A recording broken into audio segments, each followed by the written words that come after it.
రాష్ట్రంలోని బంజారా కులస్తుల సంక్షేమం కోసం ప్రభుత్వం ప్రత్యేక దృష్టి సారించిందని, అన్ని రంగాల్లో బంజారా కులస్తులు అభివృద్ధి చెందాలని రాష్ట్ర పంచాయతీరాజ్, గ్రామీణ అభివృద్ధి, గ్రామీణ నీటి సరఫరా, స్త్రీ శిశు సంక్షేమ శాఖ మంత్రి దనసరి అనసూయ సీతక్క అన్నారు. ఈ కార్యక్రమంలో ఉత్సవ కమిటీ అధ్యక్షులు పోరిక గోవింద్ నాయక్, పూజారులు రమేష్, గిరి మహారాజ్, కిషన్ మహారాజ్, ఐటీడీఏ అధికారి జనార్దన్, రాహుల్, బంజారా కులస్తులు, ప్రజా ప్రతినిధులు తదితరులు పాల్గొన్నారు.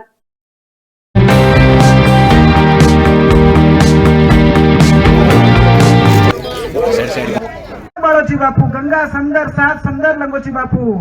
जय हनुमान हटीला हर घड़ी हर देर में रे बापू बड़ी बाटी खड़ो कर पड़ो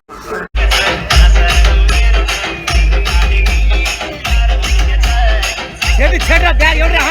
योड़ रहा ना చేదుల్లి ఇంకో చెరగారు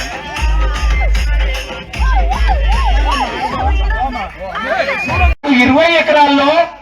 జై మరియమ్మ, జై సేవాలాల్. అదే విధంగా అధికారుల నుంచి వచ్చినటువంటి ఐటీడీఏ నుంచి వచ్చినటువంటి మరో సభాధ్యక్షులు గౌరవనీయులు జనార్దన్ గారికి, మరి అదే విధంగా నూతనంగా మరి కాంగ్రెస్ ప్రభుత్వం వచ్చిన తర్వాత గ్రంథాలయ చైర్పర్సన్ గా ఇవన్నీ కోఆర్డినేషన్ చేస్తూ ప్రభుత్వానికి బంజారా సోదరులకు సోదరిమణులకు కూడా ఈ యొక్క సేవాలాల్ జయంతి మరియు స్థలము ఇవన్నిట్లో కీలక పాత్ర పోషించినటువంటి రవిచందర్ గారికి, మరియు నూతనంగా ఎన్నికైనటువంటి మున్సిపల్ చైర్పర్సన్ చంద్రకళ గారికి, వైస్ చైర్మన్ గారికి, మరి జనగాం నుంచి వచ్చిన మా రమేష్ గిరి మహారాజు, కిషన్ మహారాజు, సర్పంచులు, ఇతర పెద్దలందరికీ, వైస్ మున్సిపల్ చైర్మన్